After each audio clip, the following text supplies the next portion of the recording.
Martin County has a history of also being parts of other counties as time passed in Florida. Could you go ahead and share with us your knowledge of the transition of those county names? During pioneer times, it was really the counties of Brevard and Dade, and they were separated by the St. Lucie River. And so after that, St. Lucie County was formed from Brevard, and that was in 1905. And then Palm Beach County was formed from Dade County, and that was in 1909. But the section line remained the same, and the river was the dividing. So say on one side of the bridge, it was Dade County, and you go over the bridge across the St. Lucie County, and that was Brevard County. You know, it would change, and then it was Palm Beach County and St. Lucie County. And then in 1925, and that's what we're celebrating, was when they connected the two sides of the river and formed Martin County from parts of St. Lucie County and parts of Palm Beach County. And that was in 1925. What were the issues that were involved that caused the break from Palm Beach County? Palm Beach County was a huge county. It had been formed from a really huge county of Dade, but Palm Beach County was still very large, and the county seat was West Palm Beach. And every time you had to do anything for the government, you would have to go to the county seat, West Palm Beach. The issues that caused the formation of a new county was lack of representation. We had one commissioner from this area, Mr. Gaines, and he would try to get things for our north part of the county, but he wasn't always successful because most of the population was in West Palm Beach. And so we would be paying our taxes but getting very few things that we wanted, bridges and roads.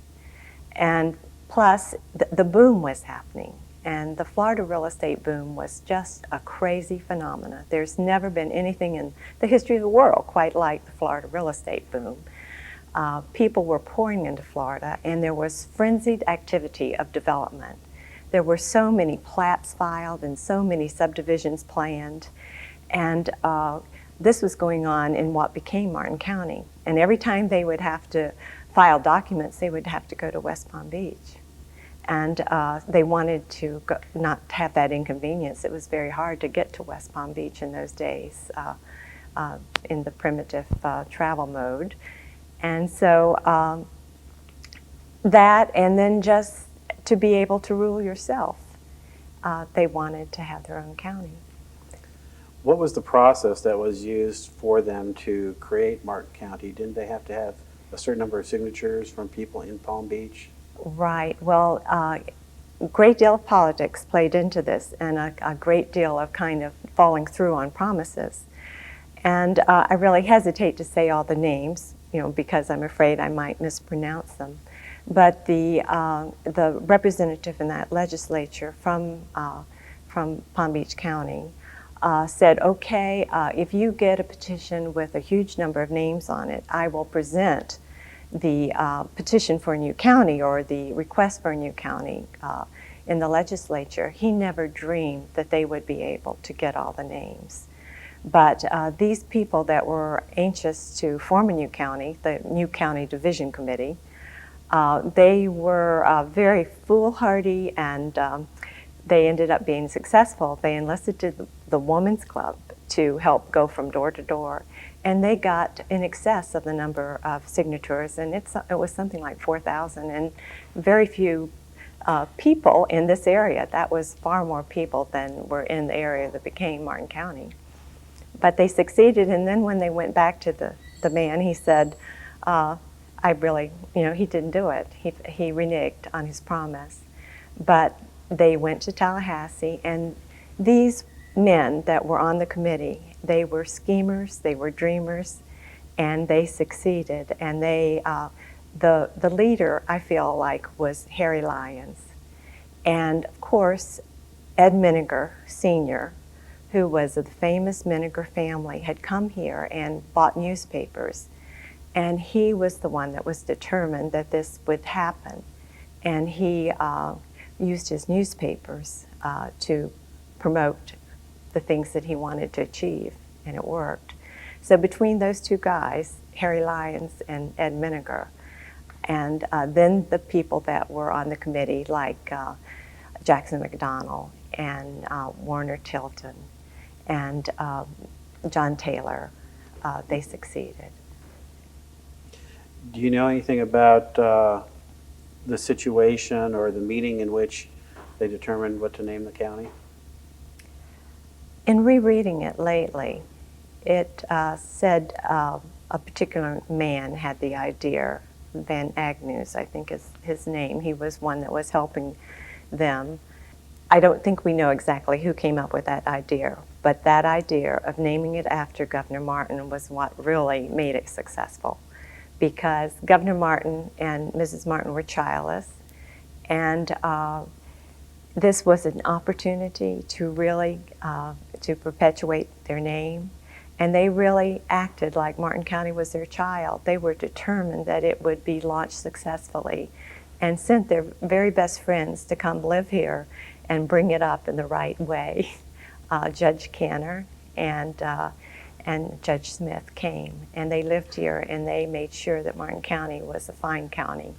And he continued to be interested in it long after he was governor. He would visit and want it to be a county he could be proud of. Did the governor ever own property in Martin County? I should have looked at the property deeds, but he, I think, turned down the land that was offered him. But he did invest in the Pelican Hotel, so I guess that was ownership. He was one of the investors in the Pelican Hotel. Let's look a little bit at the early political days. We now have a county. Do you know who was on that first commission and some of the issues that they dealt with back there in the mid-20s? Because it was the boom time, you said. Right. The Martin County Committee recommended to the governor who to appoint for every position, from tax collector, sheriff, clerk.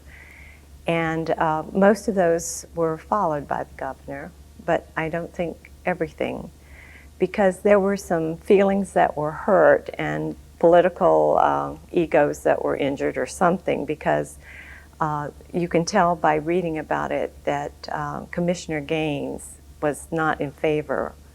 And when they had to elect a representative. And so there was the election, and Gaines ran against John Taylor, and you could tell that everybody supported John Taylor. I mean, the people that had the power in the newspaper influence. And John Taylor won, and Commissioner Gaines did not win. But he was reappointed by the governor. He was the commissioner in Palm Beach County, and then he became one of our first commissioners for Martin County too. And I'm not sure that the county division committee was wanting that, because they felt like he let them down during the time of county formation. It seems that's what they thought from reading the papers. But Pomeroy became, James Robb Pomeroy became the first clerk and remained the clerk until his death. He was the clerk for many years. And then the commissioners were mainly the people that were on the county division committee. I mean, Tilton, and with the exception of Gaines. But I hesitate to try to go through those names from memory. Yeah, Pomeroy, didn't he pass away in 1949 or something like that? I would have to check it. I mean, he was there Incredible for number of years as clerk, yeah. a long time clerk, and he never was opposed in elections. He just was confirmed. Let's go in a little bit more about the times of the boom and what people were saying, what the leadership at this. Is that going to continue? Or? what the leadership at the time was wanting to turn the Stewart-Martin County area into. Okay, I mean, that needs to And, be covered. yeah, and then you can talk about how all those dreams died when the bust occurred. The people who were working together to form Martin County had huge dreams of what Stewart would become, a port, a commercial port. And the reason they thought this would be what reality would prove is that we had just gotten, or were working toward, the canal that would connect the Atlantic with the Gulf of Mexico. And the big promotional thing that they would do would say, this is the Atlantic Gateway to the Gulf of Mexico. And they even formed a great big archway over the highway with that on it. And we have a natural inlet and bay that other places don't have, like Palm Beach did not have a good inlet. West Palm Beach did not have a good inlet. And ours, we have the St. Lucie River coming. We had this canal that crossed the state. And then we just had a natural harbor. And they felt like we could deepen the inlet and have a huge commercial harbor right there. It was going to be St. Lucie Harbor. And they even made songs to promote this, this harbor. And they did films at that time. It's too bad that we don't still have them to promote it. They were very advanced. But they felt like with the canal across the state that there would be a great deal of traffic, canal traffic. And this just didn't prove true. And the canal that they dreamed for and worked for and were so proud of was what ultimately began the decline of our river. And so that dream proved to be something that was a disappointment in the long run. And then they got tremendous bonds passed, and they deepened, they started to work on the inlet, and they built the North Jetty, and they began to dig the turning basin. And that was when everything kind of fell apart, and they stopped their work. And so all we have from the turning basin, it ultimately filled in, but they took the spoil from that digging and put it against the riverbank, and that today is Sanskrit Park. The result of that folly, really, that thing that was hoped for but never became a reality.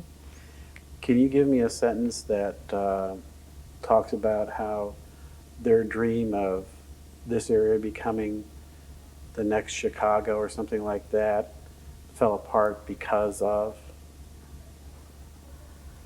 Go ahead and talk about, the stock market crash or what led, that led to the bust and how the bust affected this area. Okay. We had our group of movers and shakers. They started as the commercial club, and then they became the Chamber of Commerce. And what they dreamed for, they looked at Miami and they looked at Jacksonville, and they thought what we have is far superior, what we have that nature has given us. And we are going to be larger and more prosperous and more populated than these places. And that's what they hoped for. They wanted to outgrow all those places that were already large. But then the hurricane came in 1926 in Miami, and things just started to turn around. Suddenly, these land deals were not succeeding. The property wasn't turning over anymore. And suddenly people started to go back north, and everything just fizzled, and they were disappointed. But that wasn't a sentence. I'll try again. No, that was fine. That was fine. Can you talk more about the downturn? Didn't we have a hurricane strike this area in '28 as well that created some havoc, and then the Depression followed? Right. I think that the Depression hit Florida long before 1929, or at least it was right at the end of 1926. We knew hard times had begun. And that it was more an attitude that was changed, because though the 1926 hurricane devastated Miami, it didn't really just devastate this area. It was bad, but it wasn't horrible like Miami. And then the 1928 hurricane, it came and it was bad too, but it wasn't like 1926 was in Miami. And there was a horrible loss of life in the Lake Okeechobee area. About 2,000 people were drowned when the lake blew over the edge and drowned people.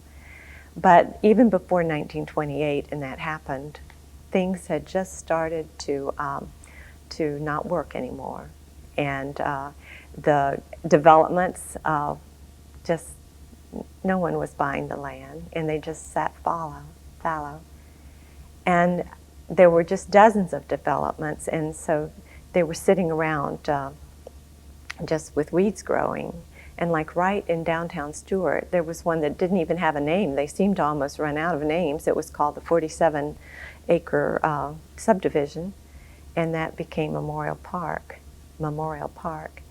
And though Dr. Miniger, who had the dream of the county and succeeded then, he was able to pick up pieces of abandoned land, whether it was a boomtime subdivision that fizzled, and make it into Memorial Park, or a World War II facility like Camp Murphy and make it into Jonathan Dickinson. So Dr. Miniger has just so much lasting things that he's accomplished for this county. We knew him later as the Flowering Tree Man, but politically and as a newspaper man, he did so much before he even got into horticulture. And just a little about his family. I know I'm rambling, but you're going to take pieces. But the famous Miniger family from Topeka, Kansas, his other brothers were doctors, psychiatrists, but Dr. Miniger was a newspaper man, and he went to New York to work, and he went to Columbia University to continue his education after graduating from college. And he worked for the New York Tribune. So he really was a big newspaper man. And like so many people, he came to Florida because he was sick. He had bronchitis or something, or a terrible case of flu. He just was so sick that the doctor said, "You've got to go south." And he went to a relative's place, who happened to be Commissioner Gaines. There was a family connection. A daughter was married to his brother. You know, everybody seemed to be connected family-wise in those old days. And he came down here and started working in newspapers, buying a newspaper in West Palm and bringing it here. It was a South Florida developer. And then he bought the other local newspaper, and the rest just evolved from that with Harry Lyons and Harry's son, Ernie. I'd like to say something about the Lyons and the irony of Harry Lyons, who came here because he was sick also. Go ahead and start it fresh. Okay. Harry Lyons came south because he was ill, like so many people came because they were sick to begin with. And he brought his family in about 1913. And he wanted to find a little fishing village because he was a sportsman. And he came to Stuart because it had been recommended as a place where the fish were just thick. And he came here and liked it. And he went back north and continued to develop and traveled all over the United States. And he was then would come back here when he needed to be restored. And he happened to be here as the things were cranking up for the formation of the county. And he really was. He was a manipulator, a schemer, and a promoter. He was almost just out of control. And he also wrote very well, and he would write for the newspapers, so he had that control too. And then he would write the history after it was over because he would sum it up. And that's what we have to go by when we read about the process of getting the county. We read what Harry Lyons wrote. But he wanted that canal. He wanted a harbor. He wanted our St. Lucie harbor. He wanted all these things that later his son, Ernie Lyons, who became the editor of the Stuart News for years and years, and became our very first environmentalist kind of person who was sensitive to what was being done to our nature. And so here you have the father that wanted to develop everything, to dig the inlet, to dig the Cross-State Canal, and then you have his son that realized that all that his father accomplished was ruining what both of them loved, which was the outdoors and the rivers and streams and the bounty of fish and wildlife. So that's the way things go. We don't know what we really want or need. Do you want to talk some more about Ernie Lyons? Because he too was an author. Oh, he was, Ernie Lyons wrote columns, weekly columns, and we have only used a few of them in the form of 2 books, The Last Cracker Barrel and My Florida. Those are just some of his articles. There are hundreds and hundreds of more articles that are just as poetic.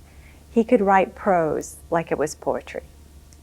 And he could express things so well, and many of these columns that are buried in the archives of the Stuart News are just so wonderful that they need to be reprinted and in the hands of the public. But he was self-educated like his father, and he was such a person to put down on paper and express the things that we have here, our history, and what we need to do to be good stewards of the land and rivers.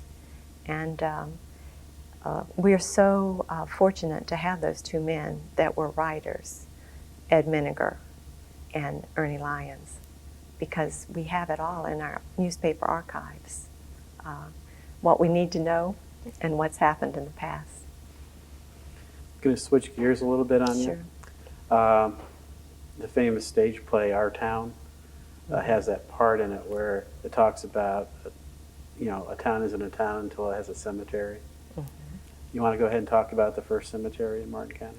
Right. Well, of course, Or in the area. Mm-hmm. The pioneers, like in any pioneer community, are buried their dead on their property usually. They would just bury people by their homes, and sometimes they'd have headstones and sometimes they wouldn't.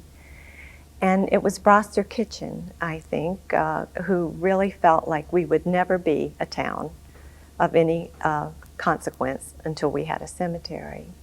And he and others got together and they got the original cemetery, which was called the Stuart Cemetery. And then they began to have a place to bury people. And it was located on Poppleton Creek.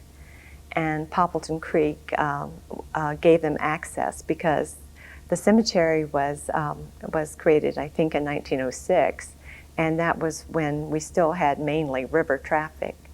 So the early burials, I know Thomas Hogarth was one of the very first, and he was also instrumental in forming the cemetery with Broster Kitchen.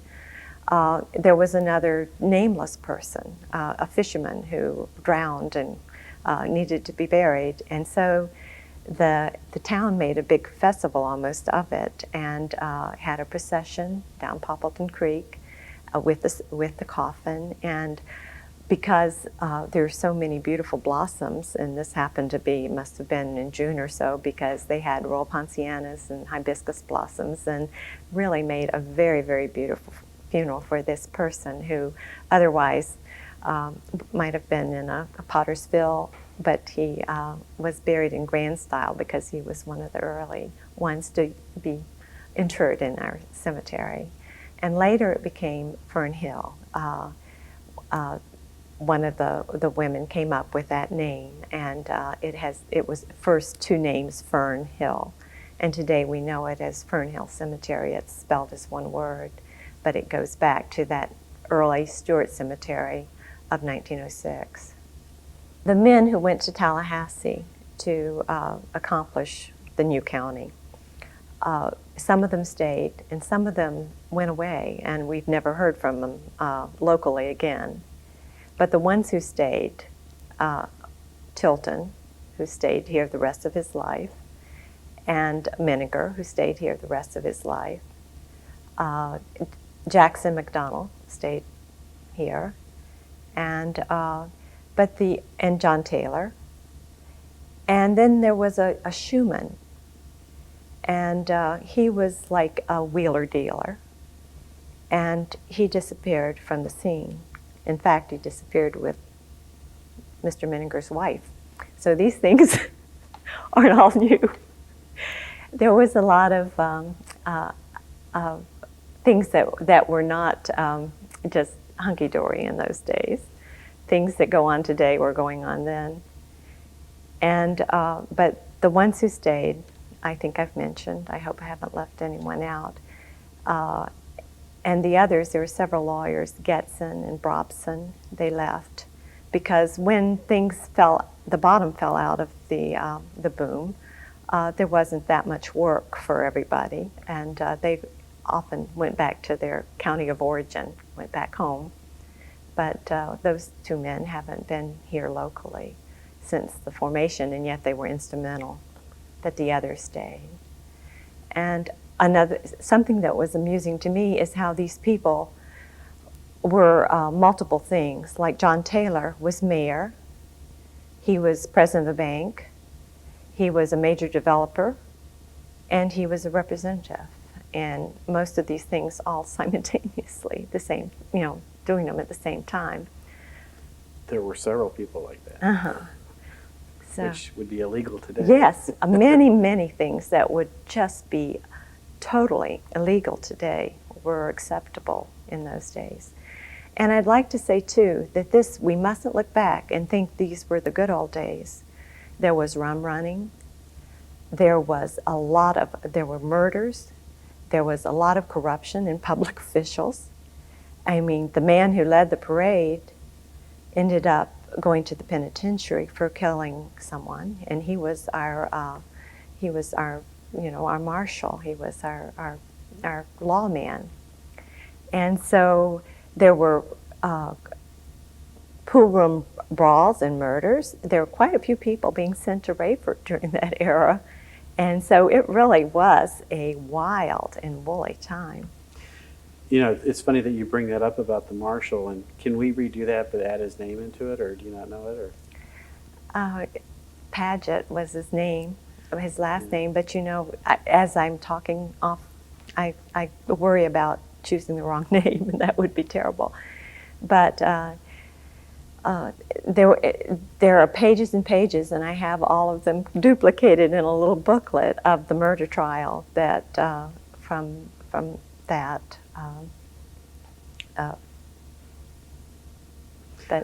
case. I was telling Denise on our way over here this morning that yesterday I watched a little bit of the History Channel just to try and get some ideas flowing, and they were talking about the formation of Brannock, Montana, which was the first, the territorial capital and things like that. And one of the stories they told was how their sheriff, who was a regional sheriff, a guy by the name of Harry Plummer, would often go away to supposedly visit his wife, who was living in another state at that time. And when he was gone, all of these robberies, highway robberies, would occur. And it turned out they later caught him as being the highway robber, and they hanged him. Oh dear. So there are stories yeah, and it's about lawmen going bad. We had some corruption here. We did, and just human frailty, and like Frank Coventry was a local man who became noticed when he was so brave to drive a steamroller over the first concrete bridge over the St. Lucie River when people were kind of wary of using it. And so he took the steamroller across to show him how strong it was, because it just happened that the crew and the engineers, I think, were staying at his hotel, his family hotel, the Coventry. And later he had some kind of problem with a romance and a running feud, and he was He was shot first in the robbery with the Ashley gang. He was somehow shot during this occasion, and then he was shot again and killed. And he's in Fern Hill Cemetery, but he was killed by Jesse Quinn, who was, it was a long time feud and probably involved a woman. But it was a wicked place.